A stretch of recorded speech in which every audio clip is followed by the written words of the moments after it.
This kind of violence is becoming far too common in our society.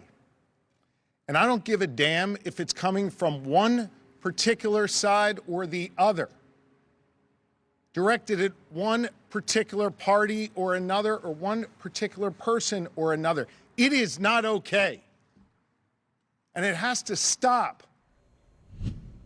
Really strong words there from Governor Josh Shapiro. We're learning new details this hour about the shocking political attack in Pennsylvania. The home of Governor Josh Shapiro set on fire early Sunday morning while the governor and his family were inside sleeping.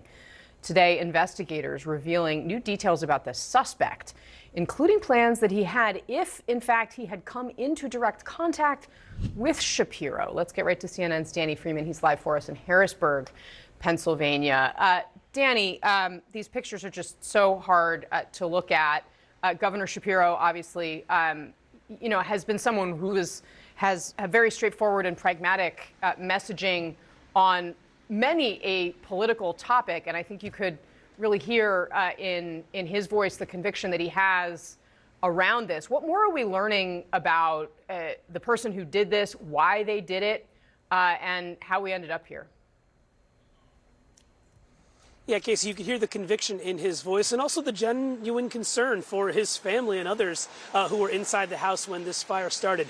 Like you noted, we got a lot of new details today about exactly what happened. So let's start with the suspect here and how police believe he got inside of the residence behind me. We're talking about 38-year-old Cody Balmer, and police say that on Saturday night, overnight into Sunday morning, they believe that Balmer actually jumped this fence right over here, got access to the governor's residence grounds, and on him he was carrying a bag with beer bottles filled with gasoline inside of them. Now, this is all while the governor and his family were sleeping. This man Balmer, according to police, then went over to this building behind me. It's in the southwest corner, not thankfully where the governor and his family were sleeping. He broke a window, threw a makeshift Molotov cocktail into the building, then broke another window with a hammer that he brought with him, climbed into the residence himself, and threw a second incendiary device inside of the building as well. He then, Casey, was able to escape by jumping back over the fence, but this is where the story kind of takes a remarkable turn. On Sunday, he actually turned himself into police. He went to Pennsylvania State Police headquarters. It's a massive complex right here in Harrisburg, and he essentially, according to court documents, confessed to the crime and admitted that he was the one who set fire to this particular building. But this is perhaps the most chilling part about that.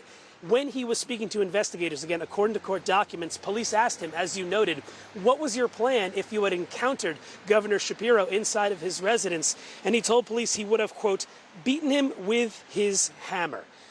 But Casey, one of the troubling parts also about this case is that when it comes to motive, we still really don't have a ton of information. In those court documents, he told investigators that he had a general hatred toward Governor Shapiro, but still there's no more larger evidence as to what made him jump over that fence and set fire to the governor's residence, no less on the first night of Passover on Saturday, Casey.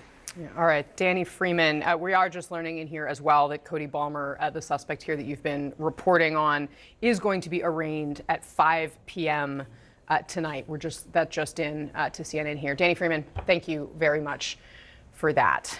And we did hear from President Trump briefly on the arson attack when he spoke with reporters in the Oval Office as he sat with the president of El Salvador. Watch. The attacker was not a fan of Trump, I understand, just from what I read and from what I've been told. The attacker basically wasn't a fan of anybody. It's probably just a whack job. And certainly a thing like that cannot be allowed to happen. All right, and joining our panel as well is CNN Senior National Security Analyst Juliette Kayyem. Juliette, let me start with you just on, obviously we're still getting new details in terms of, what this man was up to. Clearly, he wanted to be known to police because he turned himself in. Yes. Clearly, this was a political target. Again, we don't know what role anti-Semitism may have played in this. We don't know exactly what role politics may have played in this. Donald Trump seems to be trying to say, well, he didn't do this because he loves me, which of course is often how Donald Trump, talks about the world, is how it impacts or references him or doesn't. What does it say to you? I mean, this is the latest in a string of violent incidents aimed at politicians. What does that tell you? We're in a stage where there's sort of this normalization of political violence or the threats of violence against political figures. And I want to talk about motive. We tend to think, well, this person's a Democrat and hates Republicans. This person's a Republican and hates Democrats. What we're seeing now, certainly with the Trump assassination attempts, is a very mixed, confused motive. People who sometimes are political or not political at all, but who are using the target is now a political person. It's not a sports person. It's not an entertainment person.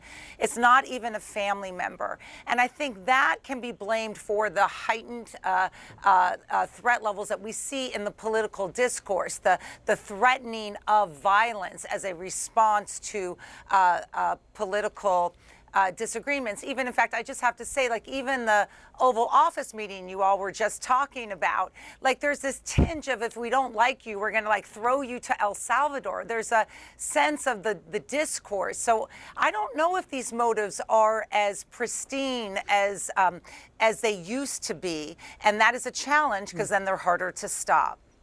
Well, one thing I will say, Patrick McHenry, is that, and this is part of why, I'm struck by Governor Shapiro, who, of course, has been, a rising star in the Democratic Party. He was considered to be the number 2 on Kamala Harris's ticket. This is what he said when somebody tried to assassinate Trump, also in Pennsylvania. And it sounds pretty similar to what he said when, something terrible happened to him as well. Let's watch. Political disagreements can never, ever be addressed through violence. This is a moment where all leaders have a responsibility to speak and act with moral clarity, where all leaders need to take down the temperature and rise above the hateful rhetoric. We continue to wish for a full and speedy recovery and pray for the former president. The right thing to say then, the right Correct. thing to say now. Correct. Why is it so hard for some of our leaders to come out and say this? And why also are, I get the sense that some people who hold positions like the position that you previously held feel like sometimes their constituents are demanding of them things that they previously did not, that the mood in the country is driving this. But that's petty and small. And in moments like this, you have to be big. You have to be big, even if it doesn't feel good, right? You especially have to be big in these moments. We've seen this with congressional leaders being targeted. We've seen this with President Trump's assassination attempts. But you see stars like this rise in moments of severe stress. And I think we saw that today. That Governor Shapiro has the makings of a national leader. You see this in Vice President J.D. Vance's response. He was immediately out. He immediately said the right and big thing in condemning this violence and offering prayers for Governor Shapiro and his family.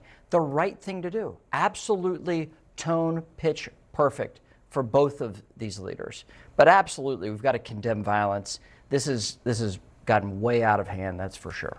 Max Rose, I do want to make sure that we are very careful and clear to say that as of right now, the reporting at CNN does not make a connection between anti-Semitism and what happened. That said, Governor Shapiro is a very publicly Jewish leader. And in fact, we can put up the before and after of his Seder table from, of course, the beginning of Passover. He posted it online, and you can see, you can't quite see the chairs, but that the table ends up completely charred, and you can see those, the remnants.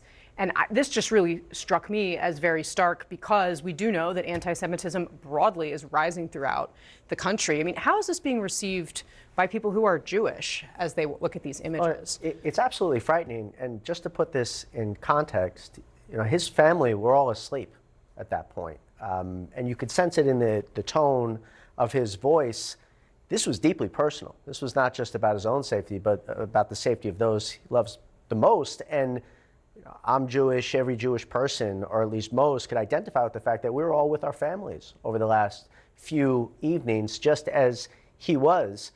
But I particularly appreciate and respect the fact that he is making this much larger than his own story and his own personal identity, and bringing it back to the importance of unity and respect for all Americans and us moving beyond this moment of political violence that's been particularly heightened over the past few years, particularly since January 6th.